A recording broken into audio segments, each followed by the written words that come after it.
and Ranking Member Warner. And good morning to my distinguished colleagues. I also do want to take a moment this morning to recognize the lives that were lost in the collision near DCA last night. It is a truly heartbreaking tragedy. My prayers are with the victims' families and their loved ones. So thank you. Duty, honor, service. These are not just words. They are principles that have guided Lieutenant Colonel Gabbard. As a young enlisted soldier in the Hawaii National Guard, Tulsi answered the call to duty upon her deployments to the Middle East. From graduating at the top of her class from the Accelerated Officer Candidate School at the Alabama Military Academy, the first woman to do so, to serving as the youngest member of Hawaii's legislature, she upheld honor while breaking barriers both in uniform and in her civilian leadership roles.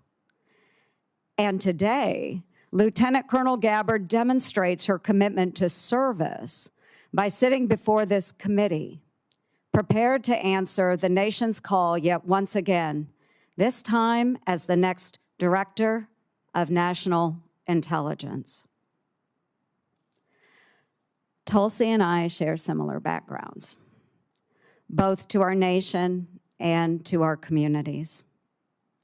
We've worn the same uniforms, serving in the Army National Guard and Army Reserves, leading battalions and deploying to Iraq and Kuwait. We've both had the privilege of serving in our state legislatures and in Congress, representing the people who shaped our lives and our communities. Tulsi exemplifies what it means to rise above partisanship, putting the needs of the American people over political divisions. She put her own life on the line in combat operations and now has set aside partisan differences as a former Democrat member of Congress to answer the call to serve in a Republican administration. The mainstream media has fought to paint their own picture of Tulsi Gabbard. But let's talk about the real Tulsi Gabbard, the woman and the soldier who I've come to know and respect. And I've known Tulsi for the past decade. Relationships matter. In 2015, then Congresswoman Gabbard met my dear friend Owen, who was a dear friend of mine from Iowa State University. Owen was a wounded special operations warrior who embodies the resilience and strength of our military community.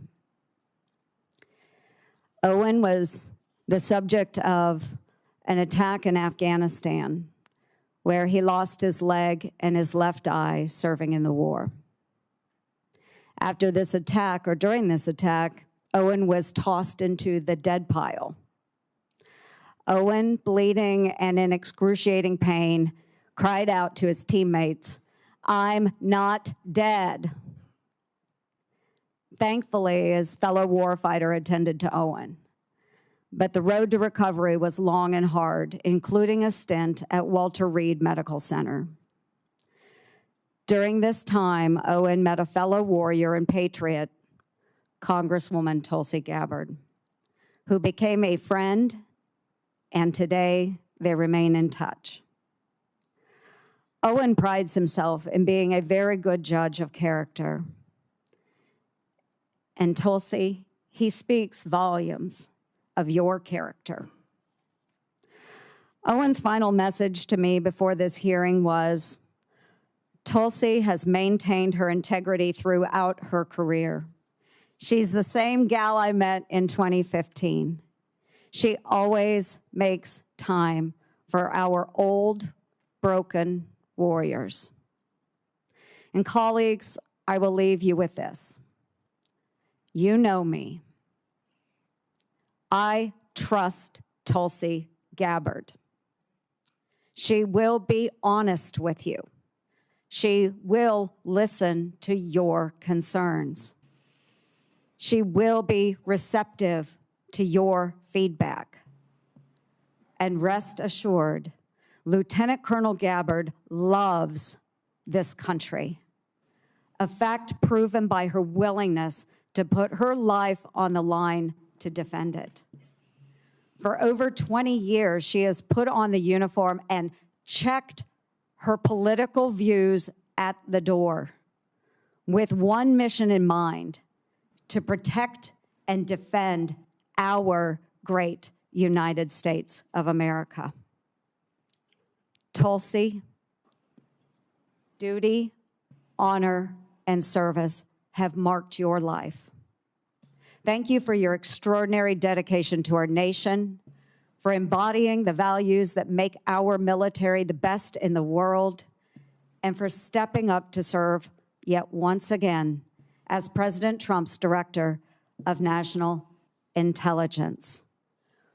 Relationships matter.